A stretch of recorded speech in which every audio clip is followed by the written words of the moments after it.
Hello guys, welcome to our own YouTube channel. So let's continue our topic lattices.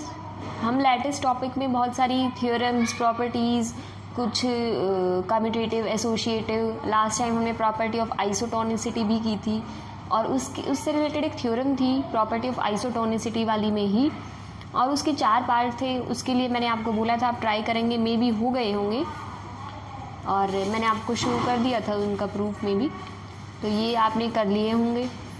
बहुत simple थे, 2 liner 3 liner थे, तो easily हो गए होंगे, कोई बड़ी बात नहीं थी. अगर आपको लेटेस्ट टॉपिक जो है उसकी प्रॉपर्टी पहले आपने देख ली है, आइडेम्पोटेंट, कम्यूटेटिव, एब्जॉर्प्शन लो, एसोशिएटिव, ये सारी प्रॉपर्टी अगर आप देख चुके हैं. जॉइन मीट क्या होता है, लेटेस्ट लोअर अपर बाउंड और लीस्ट अपर बाउंड और ग्रेटेस्ट लोअर बाउंड, अगर आपको इन सब की डेफिनेशंस पता है तो कोई प्रॉब्लम नहीं आएगी.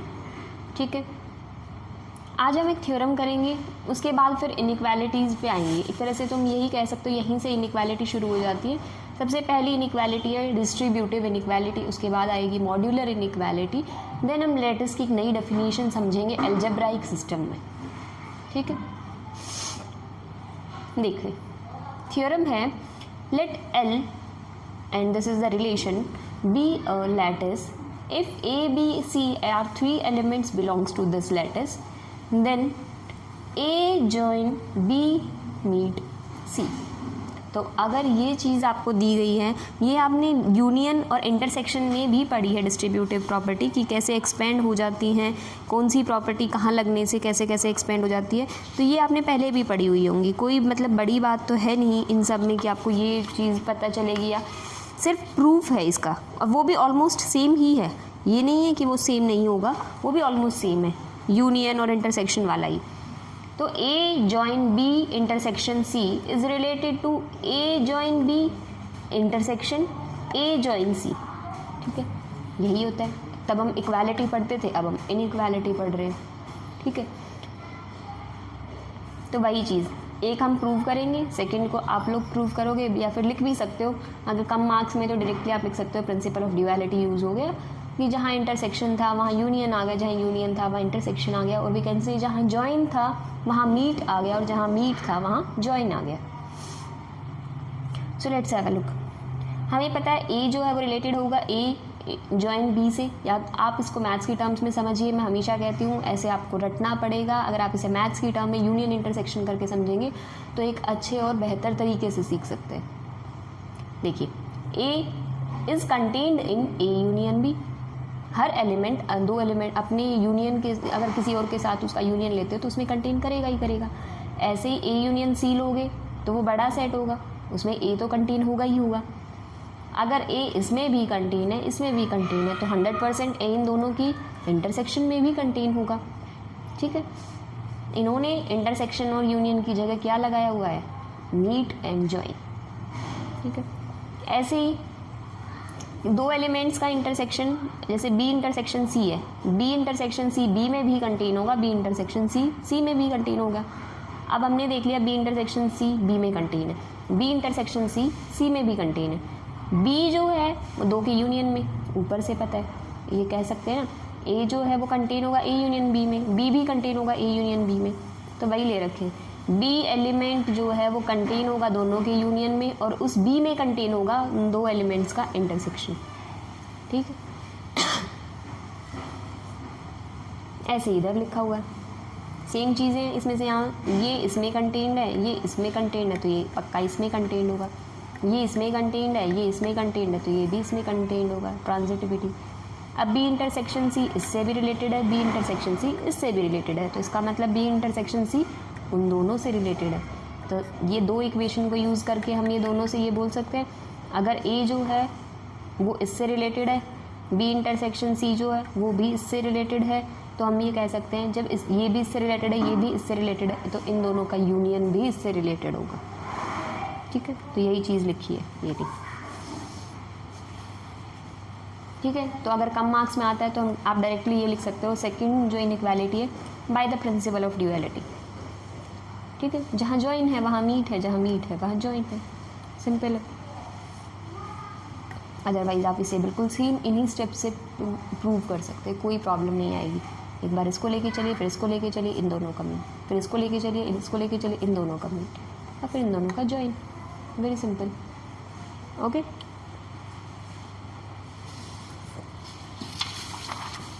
अब आते हैं मॉड्यूलर इनइक्वालिटी पे। देखिए, L कोई भी लैटिस है with this relation, A, B और C तीन एलिमेंट्स हैं जो इस L से बिलोंग करते हैं, तो हम कह सकते हैं A is related to C if and only if A join B meet C is related to A join B meet C। ठीक है, तो सिर्फ एक तरह से तुम ये देख सकते हो एसोशिएटिविटी है, पहले इन दो पे लगाओ, या इसमें पहले पीछे वाले दो पे लगा हुआ है, इसमें पहले आगे वाले दो पे। मॉड्यूलर इनइक्वालिटी का भी 2 to 3 लाइनर प्रूफ है, बहुत सिंपल है क्योंकि आपने डिस्ट्रीब्यूटिव इनइक्वालिटी यूज़ की है, आपको बस वही मेंशन करनी होगी कि डिस्ट्रीब्यूटिव इनइक्वालिटी क्या होती है। देखो, पहले ये लेके चलें तो ये प्रूव करना है, ये लेके चले तो ये प्रूव करना है, मैंने दोनों एक साथ लेके चली है, इफ़ एंड ओनली इफ़। अगर आपको क्वेश्चन आता है तो आप एक बार ये लेके चलिए और वो स्टेप्स लिखिए जो मैंने लिखे हैं, फिर कन्वर्सली लिखिए और ये स्टेप्स ठीक उल्टे करके लिख दीजिए। मैंने if and only if use करते करते आपको पहले ये लिखना है, फिर ये लिखना है, फिर ये लिखना है, फिर ये लिखना है, ऐसे करते हैं। ठीक है, अब हमें पता है कि अगर A जो है वो रिलेटेड है C से, तो इसका मतलब इफ़ एंड ओनली इफ़ में A join B is equals to C। आप खुद देख सकते हैं A जो है वो C में कंटेन्ड है, तो A union C is equals to C। Distributivity क्या कहती है, A जॉइन B या फिर A union B intersection C, तो A union B intersection A union C, यही कहती थी। ठीक है, और A जो है वो C में कंटेन्ड है, या फिर हम ये कह सकते हैं A जो है वो C से रिलेटेड है। If and only if A union B intersection C is contained in A union B intersection C। क्यों? क्योंकि A यूनियन C जो है वो किस में कंटेन्ड है, वो C के ही तो इक्वल है। A जो है वो C से रिलेटेड है, या फिर हम ये कह सकते हैं A तो खुद ही C में कंटेन्ड है, तो इन दोनों का यूनियन क्या होगा, C ही होगा। ठीक है, बहुत सिंपल है। एक एग्जाम्पल भी है, मैं चाहती हूँ ये एग्जाम्पल आप खुद ट्राई कीजिए, पहले खुद पढ़िए, समझिए, 2 पार्ट प्रूव करने हैं इसमें। ठीक है, दोनों मैंने आपको सॉल्व करके दिखाए हुए हैं यहाँ। अगर आपको कोई प्रॉब्लम है तो आप मुझसे पूछिए, नेक्स्ट टाइम कोई भी प्रॉब्लम अगर इशू है या कहीं भी कोई भी डाउट है तो आप कमेंट सेक्शन में पूछ लीजिए, इंस्टाग्राम पे मैसेज कर दीजिए। ठीक है, तो ये एग्जाम्पल आप ट्राई कीजिए, पहले क्वेश्चन पढ़िए, उसको ट्राई कीजिए, देन सोल्यूशन देखिए कि आप सही जा रहे हैं या नहीं। अब लैटिस की एक डेफिनेशन जो मैंने कहा था आगे चल के आएगी अलजेब्रा की टर्म्स में। ठीक है, लेट L कोई भी नॉन एम्प्टी सेट है जिसमें 2 बाइनरी ऑपरेशन है, एक का नाम जॉइन है, एक का नाम मीट है, तो हम इस नॉन एम्प्टी सेट को लैटिस कब कहेंगे, इस सेट को हमें लैटिस बोलना है तो हम उस सेट को लैटिस कब कहेंगे, कब कहेंगे इसे लैटिस, अगर वो इन 3 एक्सियम्स को सेटिस्फाई कर जाता है। ठीक है, तो हम उसको लैटिस कह देंगे। जैसे हम बोलते थे ना कोई भी सेट है ये ऐसा है, वो उसको ये कब कहेंगे, उसको वो कब कहेंगे, किसी को ग्रुप कब कहेंगे, किसी को सब ग्रुप कब कहेंगे, इसी तरह किसी भी चीज़ को, या एक नॉन एम्प्टी सेट दे रखा है उसको लैटिस कब कहेंगे, उस पर ये ऑपरेशन है, एक जॉइन है और एक मीट है। ऐसे सिंबलाइज कैसे करते हैं उसको, ऐसे। ठीक है, तो L कोई भी लैटिस होगा अगर वो इन 3 एक्सियम्स को सेटिस्फाई करता है। कौन सी 3 एक्सियम्स को, कम्यूटेटिव लो, एसोशिएटिव लो, एब्जॉर्प्शन लो। मुझे लगता है कि मुझे यहाँ इन 3 लॉज को समझाने की वैसे कोई ज़रूरत नहीं होनी चाहिए, क्योंकि मैं इन तीनों का आपको प्रूफ भी करा चुकी हूँ। कम्यूटेटिव लो क्या होता है, A यूनियन B या B यूनियन A कहो एक ही बात है, A जॉइन B या B जॉइन A कहो एक ही बात है। सिमिलरली A इंटरसेक्शन B कहो या B इंटरसेक्शन A कहो, A मीट B कहो या B मीट A कहो, that's the same thing. Okay, associativity में आप पहले 2 का ज्वाइन करो फिर C का ज्वाइन करो, या फिर पीछे वाले 2 को पहले ज्वाइन करो फिर A को ज्वाइन करो, कोई प्रॉब्लम नहीं। ऐसे ही मीट में एब्जॉर्प्शन लॉ भी करा चुकी हूँ कि A का इंटरसेक्शन B से लो और फिर A के साथ ही उसका यूनियन करो, तो B उसी में एब्जॉर्ब हो जाता है, A बचता है। किन्हीं 2 का यूनियन लो और उनमें से किसी के साथ भी, दोनों में से एक के साथ उसका यूनियन जो है वो उसका इंटरसेक्शन ले लो, तो वही एलिमेंट रहता है, दूसरा जो अकेला था A यहाँ भी था यहाँ भी था वही रह जाएगा, ये एब्जॉर्ब हो जाएगा इसके अंदर। ठीक है, तो आपको अगर कोई लैटिस प्रूव करना आता है कि आपको लैटिस प्रूव करना है तो आप इन 3 चीज़ों को प्रूव करेंगे with respect to the operation join and meet. then we will say L is lattice with respect to join and meet, with respect to these two binary operations. Okay. अब है partial order relation on A lattice. अगर कोई lattice L दे रखा है तो हम एक partial order relation ये रहा उस L पे डिफाइन करते हैं as A is related to B if and only if A join B is B, or A is related to B if and only if A meet B is A. ठीक है कि हम ये मतलब आप इस चीज़ को याद रखने की ज़रूरत नहीं है आपको. आप सिंपल देख सकते हैं A is related to B या फिर A जो है B में कंटीन है तो इसका मतलब A छोटा सेट है B बड़ा सेट है. दोनों का यूनियन लोगे तो बड़े वाला सेट आएगा, दोनों का इंटरसेक्शन लोगे तो छोटे वाला सेट आएगा. यही तो लिखा हुआ है. ठीक है. उसके बाद थ्योरम है prove that the relation defined above. ये जो ऊपर रिलेशन हमने डिफाइन कर रखा है इस एल लैटिस के लिए हमें ये प्रूव करना है कि ये जो रिलेशन हमने डिफाइन किया ये एक पार्शियली ऑर्डर्ड रिलेशन है. अब पीछे वाला पार्शियली ऑर्डर्ड रिलेशन या पार्शियली ऑर्डर्ड सेट भूल तो नहीं गए हो. पार्शियली ऑर्डर्ड रिलेशन कौन सा रिलेशन कहलाता था? 3 चीज़ें प्रूव करनी होती थी. वही पीछे वाली चीज़ें मत भूल जाना. Reflexivity, antisymmetricity and transitivity. अगर आप ये 3 चीज़ें प्रूव कर देते हैं तो हम ये कह देंगे this is a partially ordered set. And मुझे लगता है इस चीज़ को प्रूव करने में आपको कोई भी प्रॉब्लम नहीं होनी चाहिए क्योंकि बहुत सिंपल है. ठीक है. मैं आपको दिखा देती हूँ.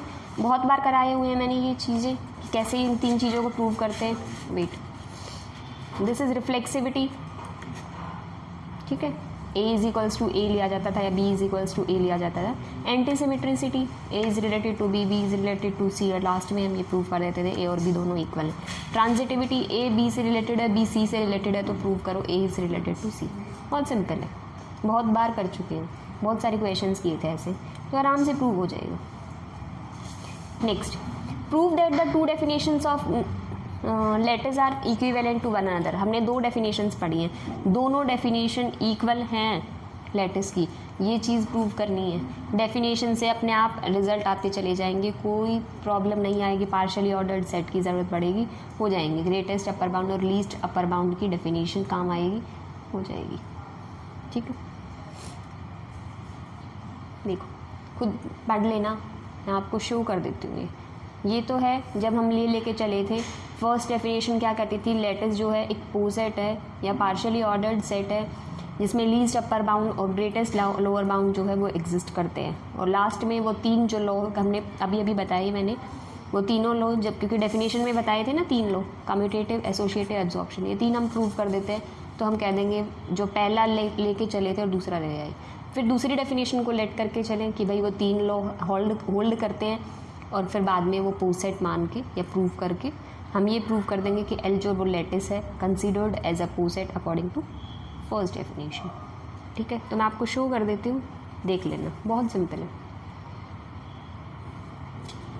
आई होप इट्स विजिबल.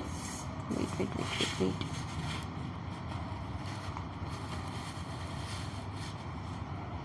ठीक है. यहाँ लेटिस ख़त्म होता है, उसके बाद सब लेटिस शुरू होगा. जैसे ग्रुप का सब ग्रुप आप लोग पढ़ते थे. ठीक है. इसी तरह इसी का है सब लेटिस. ग्रुप का सब ग्रुप, मॉड्यूल का सब मॉड्यूल, ये सारी चीज़ें लेटिस का सब लेटिस. ओके. तो ये नेक्स्ट टाइम पढ़ेंगे. इससे रिलेटेड एग्जाम्पल्स भी करेंगे. फिर आइसोमॉर्फिज्म पढ़ेंगे इसमें. ठीक है. तो आज के लिए इतना ही रखते हैं, छोटी सी video. Thank you guys for watching my video. If you like it, please like, share and subscribe my channel. If you have any doubt, any query, you can message me on Instagram or ask your question in the comment section also. Thank you guys.